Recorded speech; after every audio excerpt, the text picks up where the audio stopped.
आज हम बात करेंगे नौजवानों के बारे में, शिक्षित नौजवानों के बारे में, दिग्भ्रमित नौजवानों के, यानी जिनका माइंड जो है डाइवर्ट है, उन नौजवानों के बारे में जो धर्म रूपी अफीम खाकर मस्त हैं, या यूं कहें कि मदमस्त हैं। शिक्षा प्राप्त करने या शिक्षित होने के बावजूद वो कठपुतली बनकर रह गए हैं।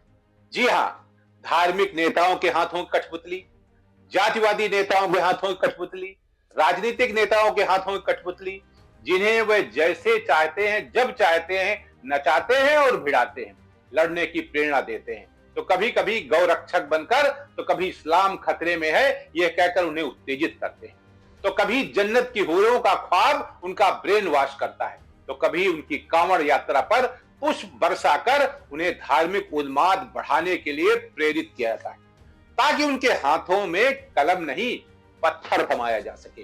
वो पत्थर जिसका उपयोग उन्हें अपने से इतर धर्म का पालन करने वालों पर फेंका जा सके, उन्हें लहूलुहान करने के लिए इस्तेमाल किया जा सके। ये धर्म, जाति, वर्ग तथा भाषा रूपी अफीम नौजवानों को इसलिए खिलाई जा रही है ताकि वे राजनीतिक नेताओं, खास तौर से सत्तारूढ़ दल के नेताओं से अपने भविष्य को लेकर, अपने बेहतरी को लेकर, अपने देश को लेकर कोई सवाल न पूछ सके।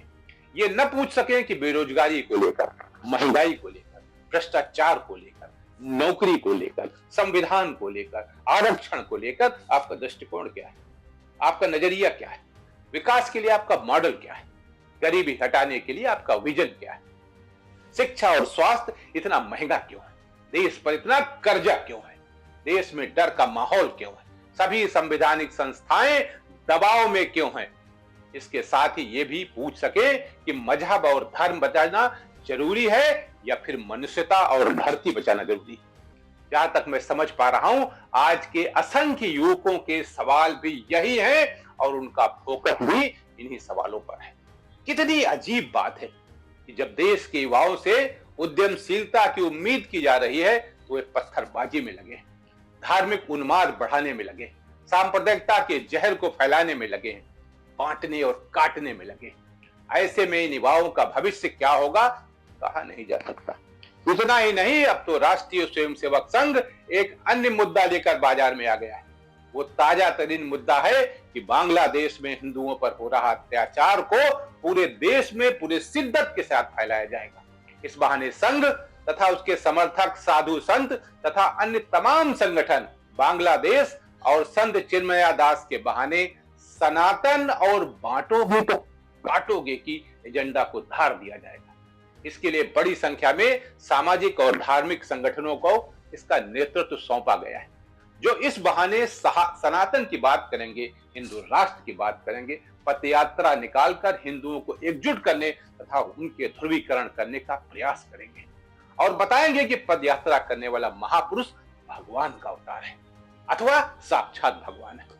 जिस देश के तमाम नौजवान भगवान मान भी लेंगे जिसे, लेकिन उनसे सवाल नहीं कहेंगे, न ही पर्ची लगाएंगे कि ये जानने के लिए कि यदि आप भगवान हो तो देश का कर्जा समाप्त करने का प्रयास करो, बांग्लादेश के हिंदुओं को सुरक्षा और संरक्षण दो तथा देश से गैर हिंदुओं को निकाल बाहर करो, ताकि हमारा देश आराम से हिंदू राष्ट्र बन सके। पता चला है कि दलित और पिछड़ों को जो भाजपा से दूरी बनाकर चल रहे हैं, उन्हें भी हिंदुत्व के नाम पर जोड़ने का प्रयास किया जाएगा। लेकिन इन तमाम कामों में संघ पर्दे के पीछे रहने की कोशिश करेगा, ताकि राहुल गांधी सीधे उस पर आरोप न लगाएं और सार्वजनिक रूप से खाकी लेकर फूंकी न जाए। आप सबको याद होगा कि राहुल गांधी जब पदयात्रा कर रहे थे तो एक कार्यक्रम में उन्होंने खाकी लेकर वहां के कार्यकर्ताओं ने जलाई थी।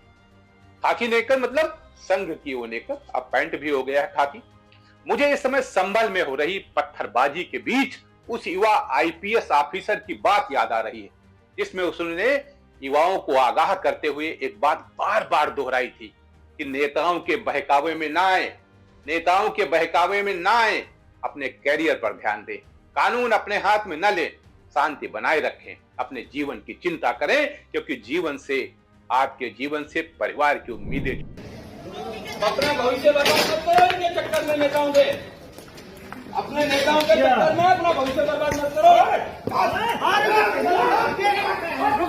सही। वैसे मैं जानता और मानता हूं कि बहुत कम युवा होंगे जो उस युवा ऑफिसर की बात मान गए होंगे, लेकिन तमाम सारे युवा जिनके ब्रेन वॉश है, इनके लिए हिंदू मुस्लिम ही सब कुछ है, उनके लिए मंदिर मस्जिद ही सब कुछ है, वो अमन चैन की भाषा को कैसे समझेंगे? और इस जिहालत और जलालत में जो दाग उनके मुस्तकबिल पर लगेगा वो कभी नहीं छूटेगा, कभी नहीं धुलेगा। हम सब जानते हैं कि समाज में बड़ी संख्या में ऐसे युवा हैं जो धर्म के नाम पर हिंसक होते जा रहे हैं। ये हिंदू भी हैं, मुस्लिम भी हैं। हिंसक नारे लगा रहे हैं, शोभा यात्रा के नाम पर असभ्यता का प्रदर्शन कर रहे हैं, कानून तोड़कर सांप्रदायिकता का खुला प्रदर्शन कर रहे हैं। ऐसे में सवाल उठना लाजमी है कि आज के युवाओं का फोकस कहां है? वो फोकस कहां है जो उन्हें शिक्षित, कुशल और उद्यमी बना सके?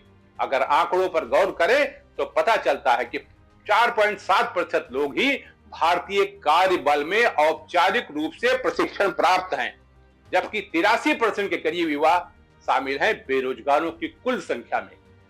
हम ये भी जान ले कि भारत में 10.30 करोड़ कुशल कामगारों की जरूरत है, जबकि केवल 7.40 करोड़ कुशल कामगार ही उपलब्ध हैं। आने वाले समय में योग्य युवाओं की मांग और आपूर्ति का अंतर बढ़ सकता है, क्योंकि नई तकनीक की वजह से कुशलता का स्वरूप भी तेजी से बदल रहा है। तभी तो आज जर्मनी, अमेरिका, ब्रिटेन, जापान और कनाडा में नौकरी के लिए योग्य लोग, वो भी भारतीय, नहीं मिल रहे हैं। और मिले भी तो कैसे? क्योंकि हमारे युवा के हाथ में कलम की जगह पत्थर है, योग्यता की जगह पर सांप्रदायिकता है, क्षमता की जगह पर उन्माद है।